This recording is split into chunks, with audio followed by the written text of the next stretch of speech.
Informate en ecomedios.com. Seguinos en Twitter, @ecomedios1220.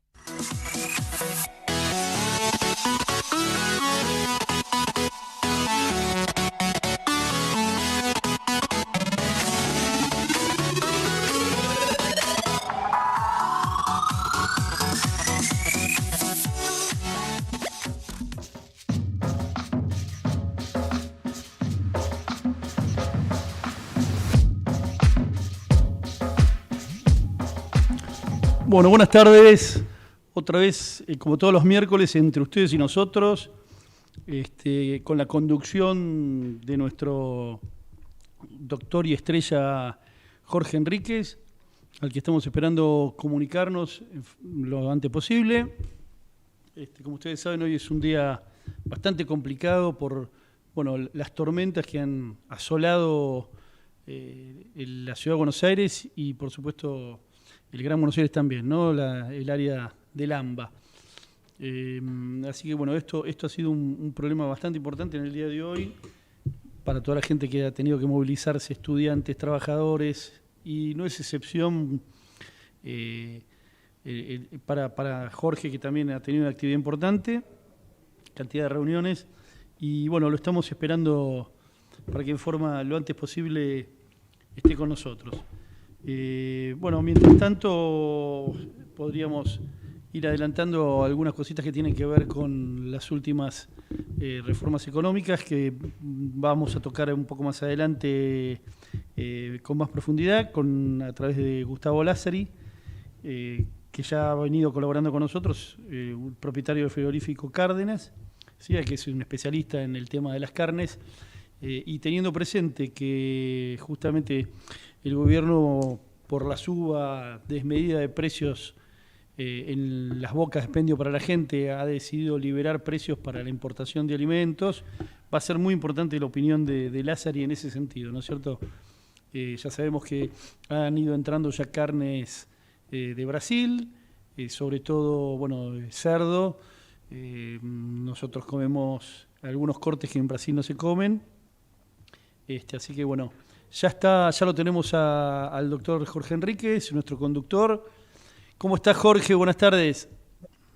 ¿Qué tal? ¿Cómo te va? En forma telemática estoy yo. Así es, gracias a la tecnología. Gracias a la tecnología. Si no tenías que venir en bote, Jorge. No, porque anduve por todos lados y resulta que llegué a mi casa empapado, iba a cambiar, pero estaba totalmente empapado, pero cuando digo totalmente empapado, es así. Yo con esto de la apertura de la economía tengo algunas dudas, ¿no? Porque el gobierno se cansó de repetir como loro que la inflación es siempre y en todo lugar un problema monetario, y ahora abren la economía para combatir la inflación. Claramente esto no es liberalismo.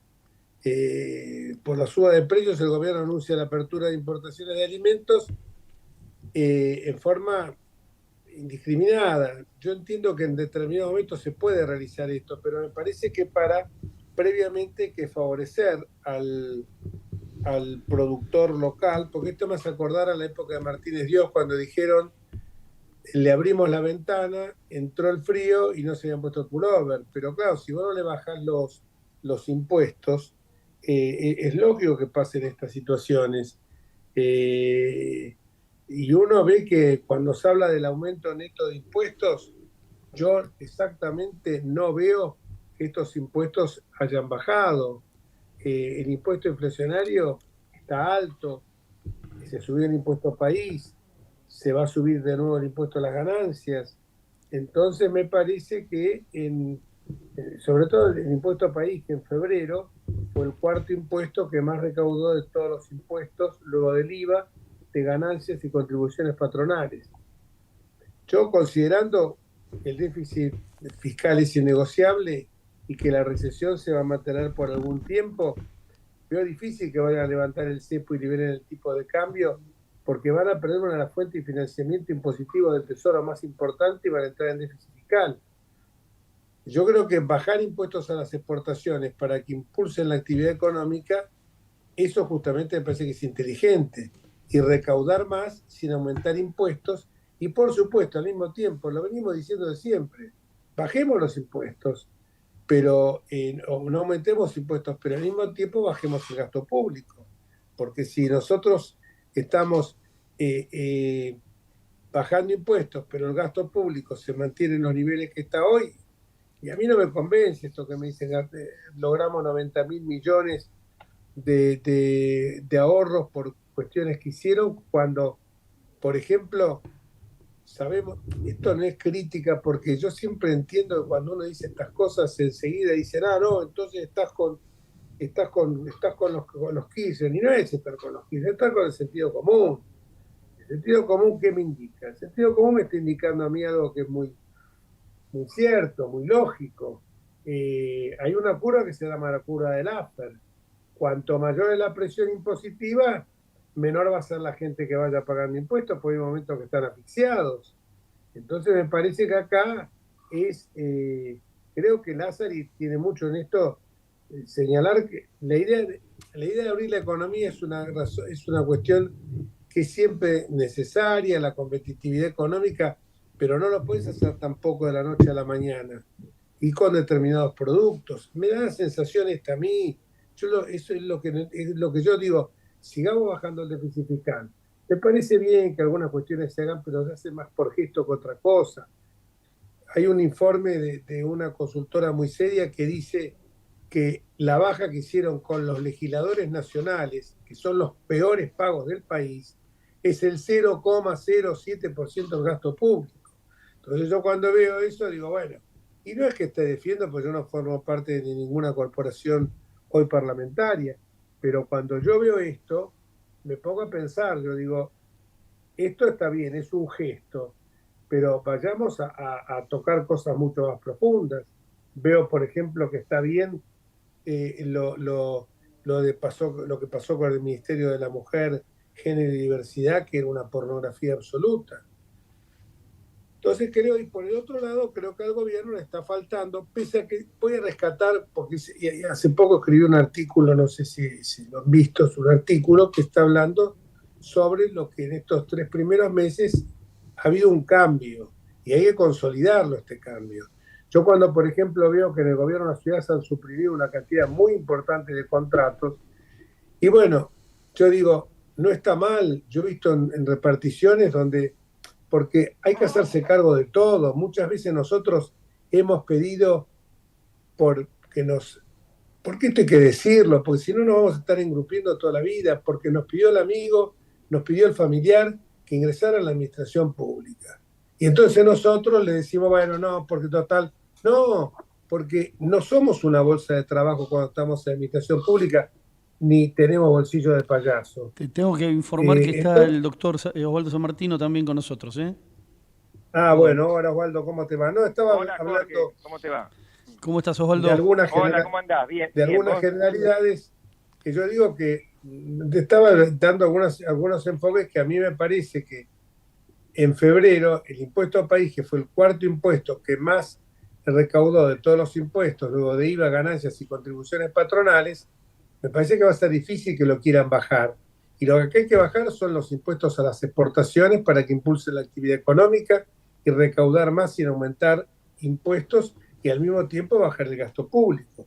Y yo contaba, así como contaba, que me decía, me parece muy bien que en algunos lugares, yo lo he visto ahora en estos días en el gobierno de la Ciudad de Buenos Aires, con algunos contratos que se han bajado, lo hablé con algunos funcionarios, ministros, y entonces me dan la explicación. No solamente gente que en algunos casos no iba a trabajar, sino en otros casos que era gente que no estaba realizando ninguna tarea específica. Entonces yo digo, la anécdota que cuento siempre, que se las he contado a ustedes, no sé si en la audiencia, del famoso amigo mío, dueño de un estudio muy grande, con más de 100 abogados, y que me vino a ver un día a mí de lo que los funcionarios muchas veces no tomamos en cuenta, de los gastos, de la política, y dale con los gastos de la política, y la gente que se nombra. Le dije, mira, yo estoy dispuesto en esta gestión a no nombrar a nadie, que efectivamente así lo hice. Cuando fui diputado traje gente toda que la traje en comisión de otro lado, para no generar esas capas geológicas. Después de terminar de una hora de hablar y decirme, no, haces muy bien, porque así no se aumenta el gasto indiscriminadamente, si no se necesita, si esto que el otro, me dice, bueno, digo, la verdad que coincidimos plenamente. Perdóname, ¿a qué venías? No, lo que pasa es que tengo un hijo mío que se recibió de abogado y quería que empezara a trabajar con vos acá en el Congreso. Espectacular. Le dije, ¿viene como pasante de alguna facultad? No, como pasante. Sí, le digo, mira, yo cuando empecé a trabajar en tribunales, como meritorio, mi padre me metió como meritorio y no podía haber más de 2 meritorios por secretaría civil en esos momentos. Y entré como meritorio gratis y me sirvió muy bien porque mi padre quería que yo aprendiera y fue con ese criterio a hablar con el entonces juez Pedro Alejandro de Lepiane. Y no, me dice, pero ¿cómo venir a trabajar gratis? Ah, entonces lo tiene que pagar el Estado. Bueno, sí, total. Pero es abogado, me dijiste, ¿no? ¿Por qué no lo contratás en el estudio? Ah, no, porque en el estudio lo tengo que pagar yo. Ah, bueno, papá, entonces, como en el estudio tenés que pagar vos, no te conviene, entonces mandáselo al Estado. Y así se fue generando eso. Y en algún momento estas cosas hay que hacer en mea culpa, porque así como gente, me ha pasado con un amigo mío común, que el otro día, común de todos ustedes, que se quiso jubilar, porque ya estaba en la edad provecta para hacerlo, y en el lugar dijeron, no, estamos tratando de jubilar a la gente que realmente no tiene tu capacidad, así que te vas a tener que quedar un par de años. Entonces yo creo que eso es es el estado de Frondizi, donde Frondizi, me consta, porque mi tío en esa época fue presidente de YPF, se le iban a las empresas extranjeras que venían al país los técnicos que tenían. ¿Por qué? Porque quien trabajaba en el Estado era un orgullo, porque estaban plenamente capacitados.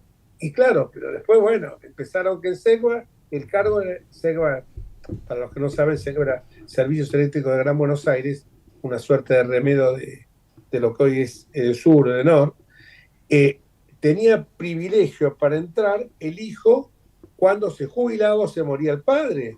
Entonces, ¿cómo? Y la Constitución, el artículo 16, lo tengo por acá, la quiero repasar. La idoneidad dice que es la única condición para hacer un acceso no habla del acomodo. Y yo creo que en eso, gente como ustedes, que son gente capaz, gente inteligente, gente que no necesita ir a andar a pedir un puesto por ahí, lo pueden entender perfectamente, porque son gente calificada. Bueno, pero esa es alguna digresión por el tema económico y después vamos a hablar con Lázaro, porque la verdad que hay que bajar impuestos, hay que achicar el gasto, el déficit fiscal, pero también que el Estado no sirva para comprar geles estimulantes para una masculinidad plena, como está haciendo Kicillof en la provincia de Buenos Aires, o otro que se llama, para repartir también geles estimulantes del sexo, que se llama Haceme Tuyo, o cosas por el estilo. Pero sí el Estado tiene que estar presente en todo lo que hace a la salud, la educación, la seguridad, la defensa, la justicia. Todo esto lo sabemos de punta a taco todos nosotros. Y ahí tiene que destinar y no pagarle a los médicos sueldos miserables. Entonces me parece que la cosa tiene que ir por ahí y que haya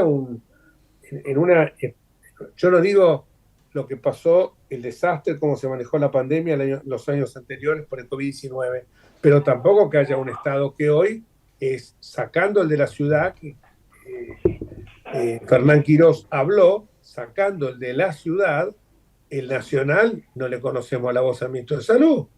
Y yo digo, hay un brote de dengue que dicen que es el más importante del año 2008, creo, con una cantidad de muertos bastante importante, y el Estado no ha hablado. El Estado tiene que estar para eso.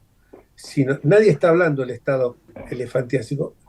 Es la famosa frase de Willy Brandt: cuanto más mercado sea posible, más mercado sea posible, cuanto más Estado sea necesario, ¿no? Bueno, Osvaldo, ¿qué opinión te merece? Acá podemos hablar perfectamente sin tener temores a que nos ataquen trolls de uno u otro lado, ¿no? Porque están muy activos los trolls últimamente. ¿Cómo te parece que fue la última sesión de la Cámara del Senado de la Nación cuando se rechazó el DNU y decimos todas las consideraciones que te parezcan al respecto. Bueno, te voy a decir que quizás te defraude un poco, porque yo no la seguí la sesión, así que no puedo decir mucho sobre los discursos. En cuanto al resultado, bueno, ya lo hablamos acá, apenas se dictó el DNU y mi posición es distinta en esto de la de ustedes. Para mí, no hace falta que lo vuelva a fundamentar, es manifiestamente inconstitucional, más allá de que su contenido es muy positivo en muchos aspectos. Yo creo que habría que, si yo fuera el legislador, yo rechazo el DNU y después inmediatamente presento un proyecto, por ejemplo, para en el mismo sentido de la ley de alquileres y de otras iniciativas que me parecen que son muy buenas. Pero esa es mi opinión personal, así que yo no puedo decir mucho más que eso, ni me parece que haga falta ahora volver a agregar consideraciones sobre ese tema. No, porque lo que estás diciendo vos es justamente lo mismo que sostuvo, por ejemplo, Carolina Lozada, pese a que votó a favor del DNU, y que, bueno, señalaba de la necesidad que votó a favor, pero diciendo que lo hacía por el tema de que había que darle a un gobierno nuevo las herramientas para que pudiera gobernar, pero que ella entendía que era preferible que retiraran el DNU para no generar rispideces y presentaran, como hizo ella, una ley espejo, o leyes espejos. Yo creo que habría mayoría, por lo menos para ciertos aspectos fundamentales, en el Congreso de aprobar esas leyes. Porque por lo que he escuchado y he leído, por ejemplo, todos los partidos que integraban la coalición Justo por el Cambio, con más énfasis o con menos énfasis, están de acuerdo en lo sustancial. Lo que discrepan es en la vía elegida, ¿no? A unos les parece que se justificaba que estaban verificadas las situaciones excepcionales que prevé el artículo 99, inciso 3 de la Constitución, y otros entienden que no. Así que simplemente es esa la cuestión, que es una cuestión formal, pero para mí las formas en el Estado de Derecho son sustanciales, así que para mí formal no significa menor. Estamos totalmente de acuerdo, Osvaldo, y yo agregaría algo más. En algunos casos se llegó a decir, discursos que para mí está errado, que solamente el Poder Judicial podría decretar la inconstitucionalidad de una norma. Si es toda una comisión, la comisión lo puede rechazar por el aspecto formal o por el aspecto de fondo. El aspecto formal... En realidad, Jorge, perdón, en realidad lo que hace el Congreso no es declarar una inconstitucionalidad, simplemente lo rechaza. Digamos, cuando se elabora la reforma del 94 y se incluye el 91 inciso tercero, primero se establece en el primer párrafo que como regla general son nulos de nulidad absoluta, dice las disposiciones legislativas del Poder Ejecutivo. Y después establece, en algunos casos, salvo las 4 materias prohibidas, excepcionales que pueden justificar el dictado, pero con inmediato control del Congreso. No termina de pulir bien cómo es el efecto que va a tener esa intervención del Congreso, y eso entonces lo deja a una ley especial. Esa ley se sancionó varios años después, en la época en que era presidente Néstor Kirchner y por instancia de su esposa, entonces senadora, es la ley 26.122, y es la propia ley la que dice que el Congreso puede rechazar o aprobar. Y el fundamento, que yo lo critiqué en algunos artículos, ya desde el mismo pocos días después de que se sancionó esta ley, es que solo puede analizar la validez, es decir, no la oportunidad, mérito, conveniencia, etcétera. Yo creo que el Congreso, como es el dueño de la pelota, digamos, puede analizar todo, pero la ley dice que solo puede analizar la validez. Es decir, que si al tratar un DNU, como el otro día en el Senado, simplemente se habla de la validez, de si están verificadas esas circunstancias excepcionales o no, el Congreso está cumpliendo la labor que le marca la Constitución y la Ley 26.122. Lo otro ya se refiere al contenido, pero no hacía falta entrar en el contenido porque lo que había que analizar era si se daban o no esas circunstancias excepcionales. No sé si fui un poco larguero, pero traté de aclarar. No, fue muy bueno, no fue larguero, por cierto, menos que eso no podías, para dar un enfoque claro y entendible para la gente, menos de eso no podía decir. No sé, el Lautaro, si vos querés agregarle algo, es preguntarle, si no, pasamos al otro tema de si actuó o no correctamente Victoria Villarroel en convocar, siendo oficialismo, a la sesión del Senado donde se trató este tema. No, estoy de acuerdo con Osvaldo, el análisis que hizo también ya lo habíamos hecho tiempo atrás y es tal cual lo dice, ¿no? Así que más allá de, como dice, también es una opinión personal, si es o no inconstitucional o no, pero bueno, el Congreso está también para manifestarse en ese sentido, no cabe ninguna duda. Así que si querés tratamos el otro tema que también es un poquito que lo tenemos digamos, candente, en el candelero. ¿no? Sí. El otro, en cuanto a lo que pregunta Jorge, yo no tengo ninguna duda de que la vicepresidenta actuó correctamente. Ella debía hacer eso porque fue una sesión pedida por el número de senadores establecido en el reglamento, y frente a eso ella debía convocarla. No es una facultad discrecional de la vicepresidenta y presidente del Senado convocar o no a su gusto sesiones del Senado. En todo caso, podría haberlo demorado unas horas, unos días, pero fatalmente tenía que hacerlo. Y además, está bien, porque, insisto, la Constitución quiere que estos decretos sean controlados inmediatamente por el Congreso. Lo peor que puede pasar es que pasen muchos años, imagínense, no se ha dado hasta ahora, no se ha dado, pero podría pasar. Pasan muchos años y resulta que el Congreso rechaza un decreto de estos. Y se anudaron montones de relaciones contractuales, por ejemplo, el amparo de ese decreto. Claro, la propia ley prevé que el efecto es derogatorio, es decir, de acá para adelante, no tiene un efecto de nulidad. Pero igual, no es lo mejor, ¿no? Rápidamente debe dilucidarse si ese decreto va a continuar siendo válido y vigente o no. Por eso, además de lo reglamentario, me parece que es lo correcto lo que ella hizo, y si actuara, imaginemos, va a haber siempre, yo digo, este es el test que tenemos que hacernos nosotros, los que hemos criticado desde el día cero al kirchnerismo y muy duramente. El test que tenemos que plantearnos es, ¿qué estaríamos diciendo si esto lo hiciera el kirchnerismo? En muchas cuestiones. ¿Y qué estaríamos diciendo si un vicepresidente kirchnerista se negara a convocar a una sesión que ha sido pedida de acuerdo al número de senadores que establece el reglamento? Bueno, parece claro lo que estaríamos diciendo. Claro. Un escándalo, o sea, por eso te digo, a mí a veces, hoy que hablé con vos antes por privado, te digo, a mí a veces me cuesta tanto entender esto, porque a veces pienso, ¿no estaremos haciendo un populismo de derecha?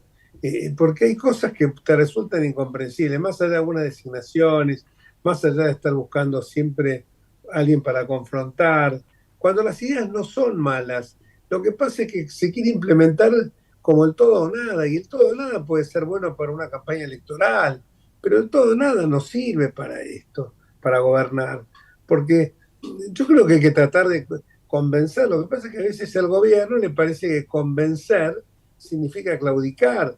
Pactar significa, cuando uno acordar algo para el gobierno, parecería que es una capitulación. Es una forma de debilidad, una muestra de debilidad, lo toman como... Claro, una muestra de debilidad, y no es así, es una muestra, para mí es al revés, es una muestra de fortaleza. Vos me estás poniendo un escollo, bueno, porque me pones un escollo, si me lo estás haciendo de jodido, como lo hace, hablando mal y pronto, como lo hacía el kirchnerismo, te entiendo. Pero si vos venís y me hablás y me decís, mira, el DNU, a ver qué tiene. La ley de alquileres anda perfecto. La oferta subió un 20%. Claro. Los alquileres se ubican por debajo el incremento de la inflación. Bueno, vos, ahora, si vos me decís, no, porque hay que congelarlo, porque la pobre gente, venís con el razonamiento de un piquetero o de un kirchnerista, no, entonces vamos a la cancha, vamos a votar, vamos a ver quién tiene razón. Pero si vos venís con cosas lógicas, si la reforma laboral, lo decía Cristina hace unos años atrás, hay que actualizar la forma, ya no es más el trabajo manual repetitivo, hay trabajo a distancia. Entonces vos decís todas esas cosas. Ahora, si vos lo querés hacer todo a los panzazos, llevarme a las trompadas, bueno, flaco, no, así no es la historia, porque a mí me votaron igual que a vos. ¿Me entendés? Entonces yo no sé vos cómo perdón, ni hay que pensar que quienes se oponen parcialmente a alguna de estas medidas lo hacen necesariamente porque tienen malas intenciones, porque defienden privilegios. La democracia, hay ideas distintas y en definitiva nadie puede alcanzar el máximo de sus pretensiones. Hay que tratar de coordinarlas con otros y hay que ir tratando de alcanzar las mayorías y así se avanza. La democracia en esto necesariamente es gradualista. Claro, todos queremos un avance muy rápido porque la Argentina tiene una decadencia tremenda desde décadas. Pero bueno, para que sea más sólido, para que sea más duradero, tenemos que hacerlo respetando las instituciones. Y a veces eso puede implicar alguna demora, pero bueno, hay que pagar ese precio. Incluso más, yo te digo, cuando a mí me dicen, no, porque el Congreso no se reúne, porque el Congreso no se reúne, porque tampoco los combinan a los diputados para que concurran a sesiones, porque se acuerdan, vos agarrás, fijás una sesión con un temario determinado y decís, bueno, yo me acuerdo que una vez lo hice cuando era diputado de la ciudad, bueno, muchachos, no estamos de acuerdo, no vamos a bajar al recinto. Y bueno, con la firma de algunos, aunque sea sido una sesión en minoría, pero ahí sí, para mostrar que hay actividad, iba a ser como enseguida los tipos van a empezar a trabajar, porque aparte, me parece que cuando vos decís, bueno, vamos a discutirlo, porque acá parecería que todo es o blanco o negro, River o Boca. Entonces, viste, la verdad que ahora que tenemos el Congreso, ahora se la habían agarrado con la vicepresidenta. El Congreso estuvo cerrado durante 4 años. Lo abrían cuando querían. Senadores de aquella época, Naidenov, Lozada, qué sé yo, muchos me contaban que Pinedo, que llegaban a la banca y la banca estaba vacía, no había un solo papel. El orden del día, se van a enterar cuando empiece la sesión. Cuando les convenía a ellos, si no la cerraban la sesión. Entonces, me parece que lo que pasa es que acá nosotros creo que hay un gen muy jodido que tenemos los argentinos, que es que no nos gustan los hábitos rutinarios, no nos gusta la democracia, es gris. Claro. La democracia es gris, no tiene épica, claro. Es así, la verdad que es así. En eso tenemos mucho que aprender, y vos lo conocés bien, Jorge, esa experiencia de los uruguayos, ¿no? Claro, los tipos comparan, no, mirá, hasta una comparación nefasta. Llamar por la consulta del artículo 41, del plebiscito del artículo 41, y lo comparaban algunos periodistas, que no voy a hacer nombres, pero que la verdad que se tenían que informar un poco más. Lo comparaban con la ley de urgente consideración del Uruguay. Y no tiene absolutamente nada que ver. Esa ley se había aprobado y un grupo de personas del padrón pidieron que se sometiera a plebiscito para rechazarla, la norma que ya había sido aprobada. Y bueno, ganó por muy escaso margen el sí. Pero si hubieran perdido el sí, esa ley perdía de validez. ¿Me entendés? Pero no tiene nada que ver con esto. Esto es una consulta popular que si la pide el Ejecutivo, encima no es vinculante. ¿Cómo ves vos el panorama hacia el futuro con estas designaciones, estas proposiciones de jueces que ha habido para la Corte?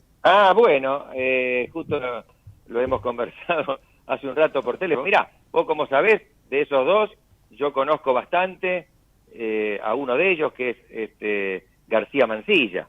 Y realmente me parece una muy buena proposición, porque es un constitucionalista muy destacado, un gran jurista, él es un abogado además, que ha ejercido la profesión en un estudio de los más grandes y luego de forma personal. Es muy erudito, es una persona, creo que de los que más conoce del derecho constitucional, tanto argentino como norteamericano, que conoce muy bien. Y es una persona que me parece una persona de bien, que, digamos, no tengo más que aunque yo pueda diferir en alguna de sus ideas, no tengo más que adjetivos ponderatorios de él. Así que me parece muy bueno. Respecto del otro, bueno, yo del hijo yo no lo conozco, más que lo que sale en las notas periodísticas. Sí puedo decir que parece ir a representar ese mundo de Comodoro Pi, que digamos que no tiene la mejor fama. Otra cosa no puedo decir. Sí, además creo que va a ser muy difícil que un oficialismo pueda imponer los dos nombres, ¿no? Claro. Porque me parece, bueno, existen los 2 tercios. Los tercios de los presentes, sí. Eso desde la reforma del 94. Sí. 2 tercios de los presentes, con lo Además, cual va a ser muy poco.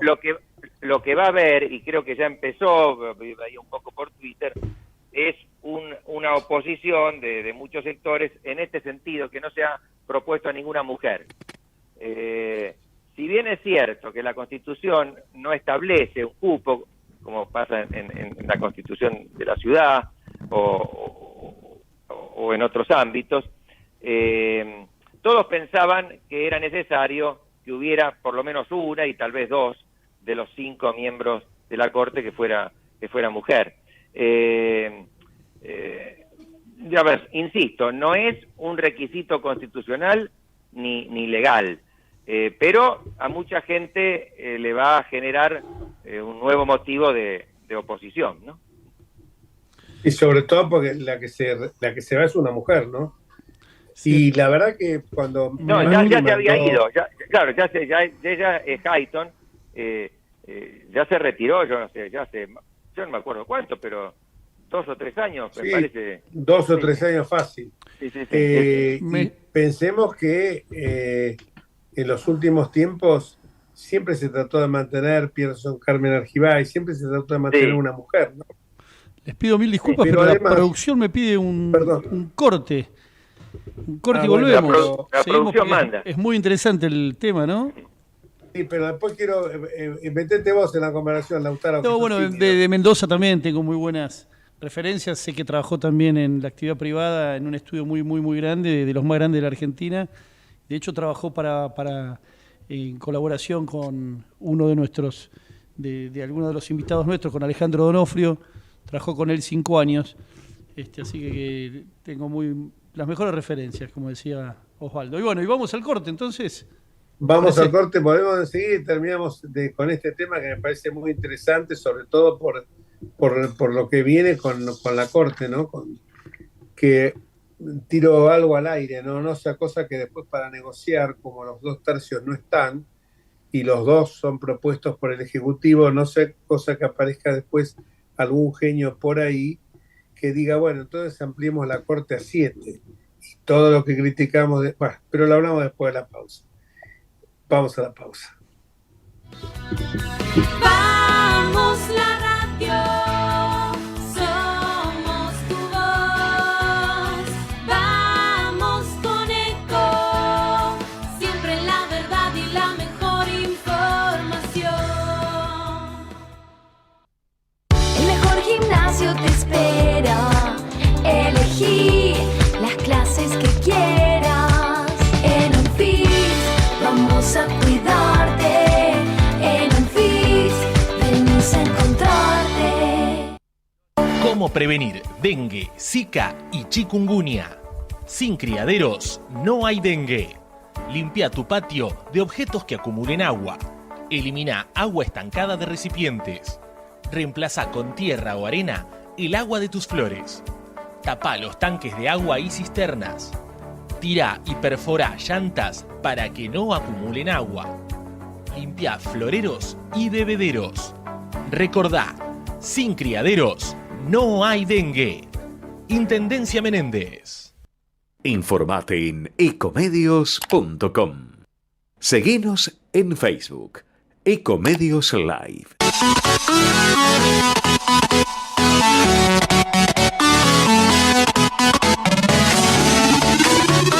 Escribanos en tu ciudad. Nuestro consejo es prevenir problemas. Colegio de Escribanos de la Ciudad de Buenos Aires. Consejo Federal del Notariado Argentino. El Colegio Profesional Inmobiliario auspicia este programa. Colegio Profesional Inmobiliario, cada vez más profesionales. ¿Conocéis los planes de salud de Andar, la obra social de los viajantes vendedores? Planes para empleados en relación de dependencia, monotributistas y particulares. Solicita un asesor comercial al 0810-345-0184.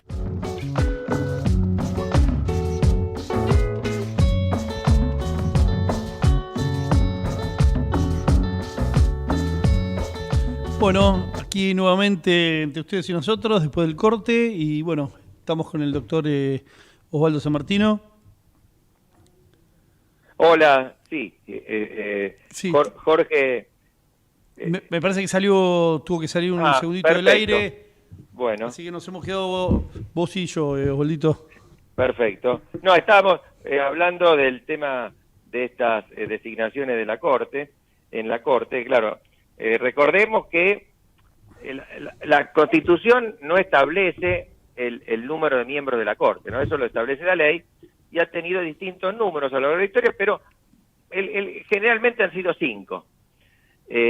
Menem amplió el número de miembros de la Corte de 5 a 9, con propósito de lograr una mayoría adicta. Parecida a la americana, ¿no? La composición Claro, de la Corte americana. que es lo que había intentado hacer Roosevelt en 1938, pero no lo logró, porque esa Corte había declarado muchas inconstitucionalidades de leyes del New Deal, de la política que llevaba adelante Roosevelt.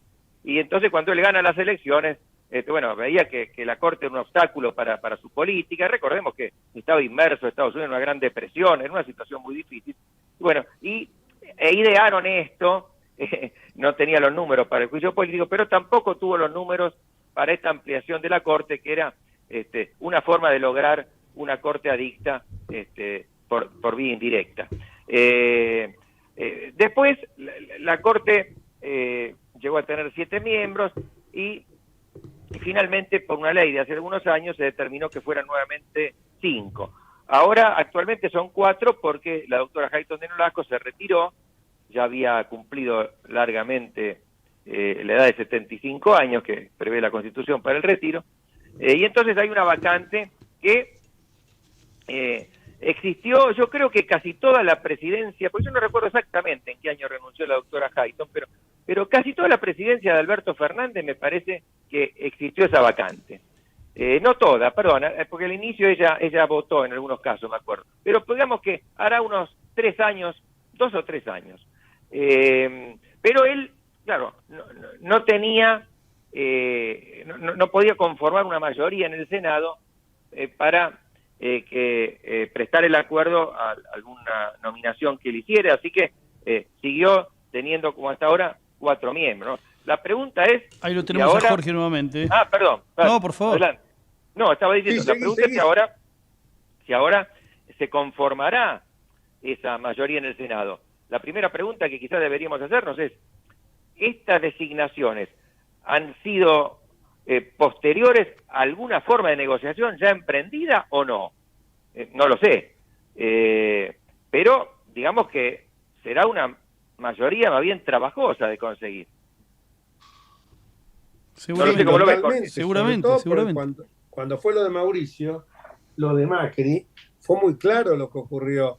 Había alguien que respondía al sector peronista, como en el caso de Rosati, y otro alguien que sin responder al sector tenía antecedentes radicales, como en el caso de Rosenkrantz. O sea que ahí hubo un equilibrio, digamos, propuso a 2 Macri que encima ninguno en el PRO. O sea que encima del origen me refiero, no porque tenga afiliación partidaria hoy. Sí. En el caso de Rosati era mucho más marcado que el caso de Rosenkrantz, que si bien había trabajado en la Convención Constituyente de Buenos Aires, tenía antecedentes familiares, no era tan marcado como Rossi. Y fue asesor también, y fue asesor también en la Convención Nacional, en la Convención del 94 Nacional. Pero, como decís vos, él, su actuación fue como académico y como abogado, y más allá de esa simpatía, más que nada juvenil por el radicalismo, no había tenido cargos políticos. Muy distinto el caso de Rosati y de Maqueda, que los dos, además de sus conocimientos jurídicos, han sido políticos. Rosati llegó a ser ministro de Justicia, Maqueda fue ministro en Córdoba, fue presidente de la Cámara de Diputados. Fue diputado, fue presidente, exactamente. Así que los dos tienen... En el caso de los dos que nombró Macri, digamos que que eran, aparte de todo, en el caso de Rosenkrantz, lo que hemos dicho, jurista impecable, y en el caso de Rosati también, pero ninguno de los dos, pero los dos respondían a dos vertientes, digamos así, por decir de políticas, pero acá todo lo presenta el sector libertario, que yo no sé de qué lado, de qué filiación puede tener Lijo o qué filiación puede tener García Mansilla. Mira, o sea García Mansilla, que es a quien yo conozco, no tiene, que yo sepa, una afiliación partidaria, si bien te lo describiría como un liberal, o liberal conservador, o liberal de centro derecha, que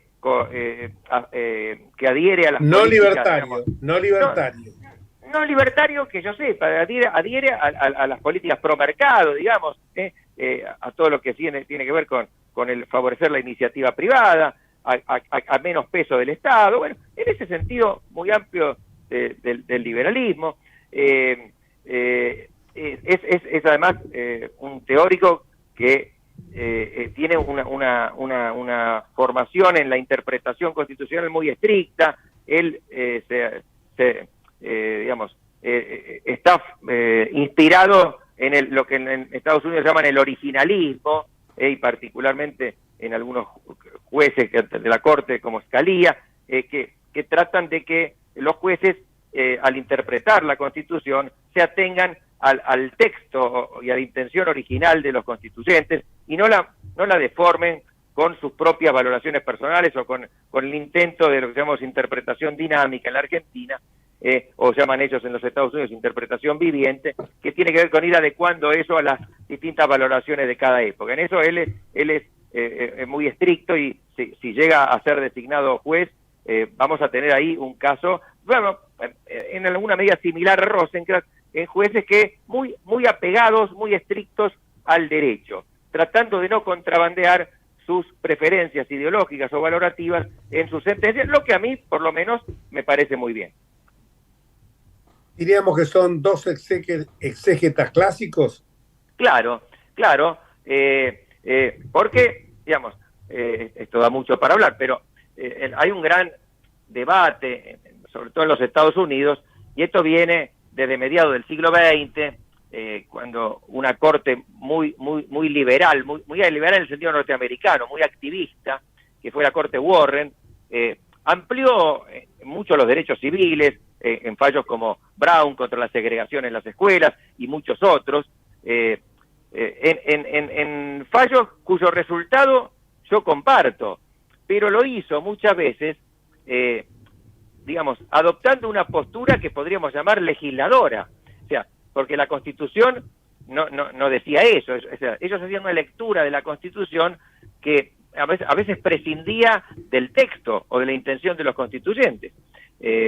Entonces, frente a esa corte tan activista, surgieron estas, digamos, puedo decir, hay muchas, pero básicamente estas dos escuelas, el originalismo por un lado, y el otro lo llaman la Constitución viviente. Bueno, García Mansilla se inscribe muy nítidamente en la primera de estas escuelas, así que si él llega, vamos a tener un caso de alguien que trata de interpretar muy estrictamente la Constitución. No conozco para nada, en este sentido, cuáles son las ideas del hijo, porque solo sé que es un juez federal de Comodoro Pi, pero no conozco que tenga alguna afiliación política o que tenga o que responda a alguna escuela jurídica en particular, eso no lo sé. Sí, tampoco se le conoce mucha actividad académica, pero volviendo al tema que me pareció muy interesante, cuando vos hablás de la Constitución viviente, ¿es un poco lo que pasó con el New Deal? Bueno, a ver, ahí justo lo mencionaba antes a propósito de lo que intentó Roosevelt, ¿no? con la Corte. Bueno, el New Deal lo que fue una serie fue un programa que se instrumentó a través de una serie de leyes de una gran y muy desusada en los Estados Unidos para la época, intervención del Estado en la economía. Muchas de esas leyes fueron declaradas inconstitucionales por la Corte, no tanto por un aspecto sustancial en muchos casos, sino porque entendían que el Estado federal estaba abusando de su competencia, estaba metiéndose en cuestiones que correspondían a los estados locales. Vos sabés que el federalismo en los Estados Unidos es mucho más fuerte que entre nosotros. Sí, entre nosotros está pintado, por decirlo de alguna manera. Está pintado en la Constitución nomás. Claro. Pero bueno, eso provocó, digamos, el malestar de Rubel, el intento de ampliar la Corte, que fracasó, pero después hay un juez de la Corte que dio un giro en su postura, y después otros, como eran una Corte de jueces ya bastante ancianos, se fueron retirando, fueron muriendo, y Rubel, que digamos, fue reelecto 4 veces seguidas, fue un caso inédito en la historia norteamericana, aunque su última presidencia duró pocos meses porque después murió, tuvo la oportunidad entonces de rearmar totalmente la Corte. Y fue una Corte integrada casi enteramente por jueces demócratas, y además que venía con esa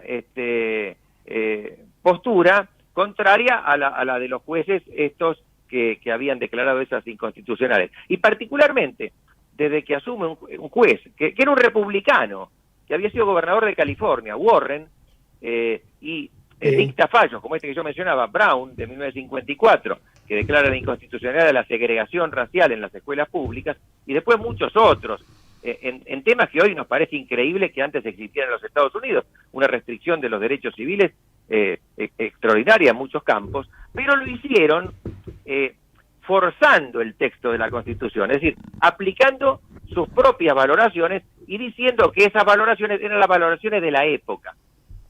Por ejemplo, en Brown hay una frase famosa que en un momento ellos aplican la enmienda 14, ¿no?, que fue sancionada después de la Guerra Civil. Es una de las 3 que fueron sancionadas después de la Guerra Civil. Es de 1868. Y la Corte, al decir, bueno, trata de interpretar qué quisieron decir en 1868 y si quisieron prohibir o no la segregación racial. Y hace una investigación histórica, manda a hacer, y en realidad no arroja lo que esperaba, más bien arroja lo contrario, porque el propio Congreso, que había sancionado esta enmienda constitucional, había establecido como legislador local en el distrito de Washington leyes que establecían la educación segregada para blancos y negros. Pero la Corte, entonces, como no quiere escuchar eso, dice, bueno, las investigaciones que hemos hecho no son concluyentes, pero de todas formas el reloj no puede volver a 1868. ¿Qué quiere decir? Tenemos que aplicarlo de acuerdo a las valoraciones actuales. Y eso es, en general, muy bueno cuando esas valoraciones coinciden con las nuestras, pero después nos quejamos cuando esas valoraciones son otras. Entonces yo creo que la función de los jueces no es entrar en ese tipo de valoraciones, sino aplicar la Constitución tal cual es, por supuesto, con cierta latitud. No se puede pretender que los constituyentes del 53 o previeron todo, la sociedad cambia, pero deben hacer ese cambio con mucha prudencia, no contrabandeando sus propios juicios morales sobre esas cuestiones. Bueno, estoy un poco chamullero. No, pero está muy bueno. No sé quién había dicho, si la realidad no coincide con lo que pienso, peor para la realidad, ¿no? Claro, y en la Argentina, lamentablemente, y termino con esto, en nuestra facultad de Derecho, en las últimas décadas, se pone mucho el hincapié en lo bueno de la interpretación dinámica. Y yo no estoy seguro de que sea muy bueno llevada al extremo. En alguna medida toda interpretación siempre es algo dinámica. Pero en esto, Manuel... Sí, pero Sí, te escucho. No, digo, en esto, Manuel, sin duda va a ser un ejemplo pocas veces visto, tal vez si llega a obtener el acuerdo del Senado, de un juez extraordinariamente estricto, aunque uno después pueda discrepar en cuanto a su lectura de lo que los constituyentes quisieron decir. Pero estoy seguro de que él va a atenerse a eso y no va a pretender imponer otro tipo de valoraciones. Una interpretación dinámica es, como decís, necesario, porque yo creo que Tocqueville creo que era el que decía que el juez debe estar compenetrado en el espíritu de su tiempo, pero de ahí a que la interpretación sea audaz, como algunos amigos, si querés hacemos nombres, de doble apellido, por ejemplo, Ya sé. y otro de apellido italiano, Bueno, se van demasiado audaces. ¿sabés ¿no? lo que pasa? Ese que vos mencionás y otros, o que vos aludís porque no dijiste el nombre, pero que yo... Gil Domínguez. Gil Domínguez. Y otro, no, pero podemos decir, porque no es hablar mal de ellos, sino No es peyorativo. cuál es su postura en materia de interpretación jurídica y constitucional. Él abreva en lo que se llama el neoconstitucionalismo. El neoconstitucionalismo sostiene que existen, más allá del texto de la Constitución, y por encima, diría, del texto de la Constitución, ciertos principios, y que si el texto de la Constitución dice una cosa, pero el principio dice otra, entonces hay que aplicar el principio. Estoy explicándolo de manera muy básica, ¿no? Claro, eso es muy bueno cuando ese principio es el que nos gusta a nosotros, pero le da a los jueces un poder extraordinario, ya lo transforma en legisladores y en constituyentes. Entonces, es un poder que en realidad, digamos, por supuesto que el derecho tiene que ir cambiando, tiene que ir adecuándose a los tiempos, pero ¿quién debe hacerlo? Primordialmente lo debe hacer el Congreso, y si es la Constitución, debe hacerse a través de convenciones constituyentes, porque tanto el Congreso como las convenciones constituyentes tienen legitimidad democrática, son representantes del pueblo elegidos para eso, para modificar el derecho. La tarea de los jueces, aunque esto parezca antipático decirlo así, es más bien conservar, es una tarea conservadora del derecho. Conservadora no en el sentido lógico, porque si el derecho es de izquierda, al juez le corresponde conservar un derecho de izquierda. Seguro. Ahí el Lautaro, porque no... Perdón, lo hablo tanto que no dejo hablar a los demás. No, por favor. No, y yo me Pero engancho. vos sos un experto en derecho constitucional, así que te estamos escuchando atentamente. Bueno, no, pero decía, pregunta algo también. Bueno, a ver, todo esto comenzaba, ¿no es cierto?, con qué jueces están propuestos, ¿no? Vamos a ver qué pasa, que no tiene que ver con una pregunta, sino qué pasará, ¿no? ¿Qué réplica tendrá en la Cámara de Diputados y de Senadores, ¿no? Creo que también esa es una pregunta bastante importante, porque la propuesta es muy linda. Hay que ver cómo logramos que los poderes políticos se pongan de acuerdo y se logre un consenso, y que realmente, si estas personas son sobresalientes, como parece, puedan acceder a donde corresponde, ¿no? Hay que ver los consensos. Sí, yo por eso insisto, yo conozco a Manuel García Mansilla, y lo he tratado mucho, y he leído sus trabajos, sus libros. Él es, como ustedes sabrán, no solo muy amigo, sino diría un socio intelectual de otro conocido constitucionalista, que es Ricardo Ramírez Calvo.